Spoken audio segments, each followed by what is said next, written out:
الحمدللہ شیئرز کے سلسلے میں مفتی صاحب بہت ساری باتیں ہمارے سامنے آئی. اب اس سے ملتی جلتی ایک اور چیز جو اس وقت بہت زیادہ پاپولر ہو رہی اور مقبول ہو رہی ہے اور جس کا ایڈورٹائز بھی ہر قسم کی بینک اور کمپنیاں کر رہی ہے، وہ ہے میوچول فنڈ. میوچول فنڈ کے سلسلے میں شریعت مطہرہ کیا کہتی ہے اور ہندوستان کے ان حالات میں ہم کیا رہنمائی کر سکتے ہیں امت مسلمہ کی؟ دیکھیے، یہ بھی ایک بہت اہم سوال ہے. میوچول فنڈ ہندوستان میں ایک سرمایہ کاری کا ایک آلہ ہے جہاں پر آپ انویسٹ کر کے پیسہ کما سکتے ہیں. عام طور پر ہندوستان میں تقریباً 44 میوچول فنڈ ہیں، لیکن کیا ان 44 میوچول فنڈ میں آپ سرمایہ کاری کر کے فائدہ اٹھا سکتے ہیں یا نہیں اٹھا سکتے؟ اس کے بارے میں شریعت یہ کہتی ہے کہ جو شریعہ کمپلائنٹ میوچول فنڈ ہیں، یعنی وہ میوچول فنڈ جو شریعت کے اصول کی پاسداری کرتی ہے، اس کی رعایت کرتی ہے، ایسے میوچول فنڈ میں انویسٹ کر کے نفع کمانا جائز ہے. اب دوسرا سوال ہوتا ہے کہ ٹھیک ہے، ایسے میوچول فنڈ ہندوستان میں کون کون سے ہیں؟ تو اس سلسلے میں عموماً عام طور سے اگر پورے ہندوستان کے میوچول فنڈ کے اوپر نظر دوڑائیں گے تو صرف 3 قسم کے میوچول فنڈ ایسے ہیں جس کو ہم شریعہ کمپلائنٹ میوچول فنڈ کہہ سکتے ہیں. اس میں سے سب سے پہلا میوچول فنڈ ہے ٹاٹا ایتھیکل فنڈ. وہ جو فنڈ ہے وہ شریعت کے اصول و ضوابط کی رعایت کرتے ہوئے کام انجام دیتا ہے. اور اس میں سب سے بڑی بات یہ ہے کہ ہمارے علماء دیوبند میں سے جو ایک مایہ ناز مفتی ہیں، حضرت مولانا مفتی برکت اللہ صاحب، جو انگلینڈ میں رہتے ہیں، وہ اس کی شریعہ ایڈوائزر ہیں، شریعہ بورڈ کے ممبر ہیں، اور وہ اپنا سالانہ اعتبار سے اس کی شریعہ آڈٹ کر کے اس کی رپورٹ بھی دیتے ہیں، اس کی سرٹیفکیٹ بھی جاری کرتے.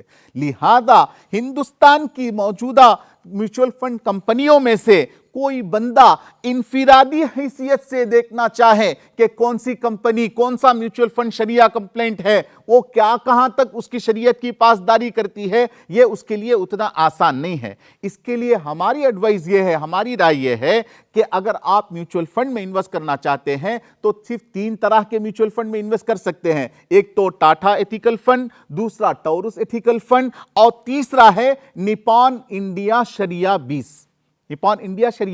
اس میں آپ ماشاءاللہ پیسہ سرمایہ کاری کر کے اس سے حلال نفع کما سکتے ہیں. میوچول فنڈ کو مارکیٹ میں لانے کے کیا مقاصد ہے؟ کس وجہ سے اس کو لایا گیا؟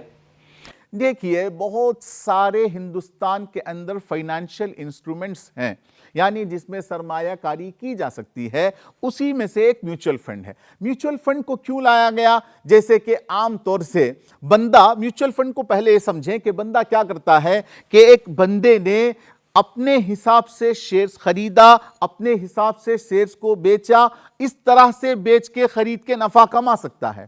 لیکن بہت سارے لوگ ایسے ہوتے ہیں جن کو شیئرز کے خریداری کا نالج نہیں ہوتا، جن کو شیئرز کی خرید و فروخت کا ان کو نالج نہیں ہوتا. تو ایسی صورت میں میوچول فنڈ کے نام سے ایک کمپنی آئی ہے جو آپ کی جانب سے فنڈ مینیجر کیا کرے گا، اس میں انویسٹ کرے گا. تو اس کے ذریعے سے آپ کا کیا ہوگا، جو رسک ہے وہ رسک کم ہو جائے گا. اس کو ایک موٹی مثال سے سمجھیں. مثال کے طور پر کسی بندے کو بمبئی سے احمد آباد جانا ہے. اب وہ اپنی گاڑی خود ڈرائیو کر کے بھی لے جا سکتا ہے. اب بندے کو اگر راستہ پتا ہوگا تو وہ تو صحیح طریقے سے چلا جائے گا، لیکن بہت سارے لوگ ہوتے ہیں جن کو راستے کا پتا نہیں ہوتا. ڈرائیونگ تو آتی ہے لیکن راستے کے گڑھے گھڈوں کا پتہ نہیں ہوتا. تو اس کے لیے کیا کرتا ہے کہ ایک پروفیشنل ڈرائیور کو ہائر کرتا ہے کہ اس کو کہتا ہے کہ مجھے یہاں سے وہاں تک چھوڑو، ہم آپ کو اس کی قیمت دیں گے.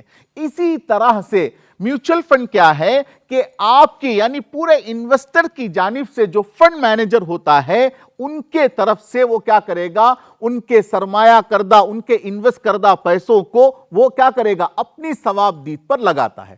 جس کی وجہ سے شیئر مارکیٹ کے کمپیریزن میں کہہ سکتے ہیں کہ میوچول فنڈ تھوڑا کم ہے، تھوڑا کیا ہے، رسک شیئر مارکیٹ کے حساب سے تھوڑا سیف ہے.